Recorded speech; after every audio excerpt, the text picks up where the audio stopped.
पहलवानों के समर्थन में उतरा ये दिग्गज क्रिकेटर प्रदर्शन कर रहे पहलवानों को लेकर कह दी बहुत बड़ी बात। पहलवानों के समर्थन में आए कई भारत के दिग्गज क्रिकेटर हाथापाई से हैं बेहद निराश।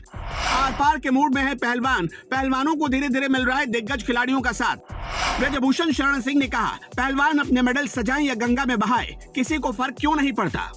देश के लिए कई गोल्ड मेडल लाने वाले पहलवान, जिनमें ज्यादातर महिला पहलवान शामिल हैं, अपने मेडल को हाथ में पकड़े रो रहे हैं, लेकिन सरकार उनकी एक भी सुनने को तैयार नहीं। कुश्ती संघ के एक सर्वा का इतना ज्यादा दबदबा है कि देश के लिए जीवन भर संघर्ष करने वाली महिला पहलवानों की आवाज सरकार के कानों तक नहीं पहुंच पा रही। कुल मिलाकर सरकार इन पहलवानों की सुन नहीं रही। पुलिस उन पर लाठियां बरसा रही है और कुश्ती संघ के आरोपी अध्यक्ष के खिलाफ निष्पक्ष जाँच तक के लिए कोई तैयार नहीं। वहीं इस पूरे मामले में भारत के महान क्रिकेटर अनिल कुंबले ने कहा है कि वो जंतर मंतर पर प्रदर्शन कर रहे देश के शीर्ष पहलवानों के खिलाफ हुई पुलिस की कार्रवाई से निराश है। जंतर मंतर पर दिल्ली पुलिस ने विनेश फोगाट, साक्षी मलिक, बजरंग पुनिया और संगीता फोगाट सहित ओलंपिक और विश्व चैंपियनशिप के पदक विजेताओं को जबरदस्ती बस में डाला। जब रविवार को पहलवानों और उनके समर्थकों ने सुरक्षा घेरा तोड़कर महिला महापंचायत के लिए नए संसद भवन की ओर बढ़ने की कोशिश की, आंदोलनकारी पहलवान भारतीय कुश्ती महासंघ के निवर्तमान अध्यक्ष ब्रजभूषण शरण सिंह की गिरफ्तारी की मांग कर रहे हैं, जिन पर उन्होंने एक नाबालिग सहित कई महिला पहलवानों का यौन उत्पीड़न करने का आरोप लगाया। उन्होंने संसद की नई इमारत के समीप उस दिन महिला महापंचायत का आह्वान किया जिस दिन प्रधानमंत्री नरेंद्र मोदी ने इसका उद्घाटन किया था। लेग स्पिनर अनिल कुंबले को लगता है कि इस मुद्दे को बातचीत से सुलझाया जा सकता था। टेस्ट क्रिकेट में चौथे सबसे ज्यादा विकेट झटकने वाले 52 साल के कुंबले ने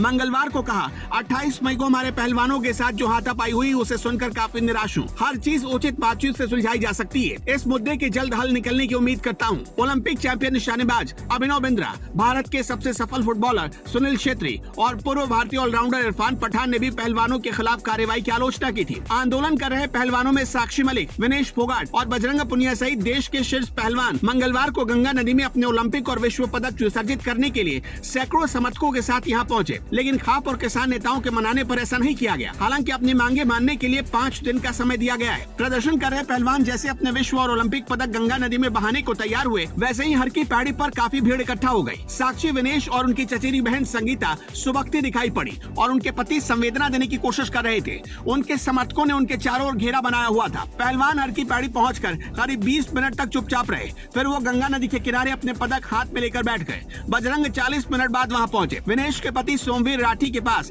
एशियाई खेलों में विनेश के जीते पदक थे।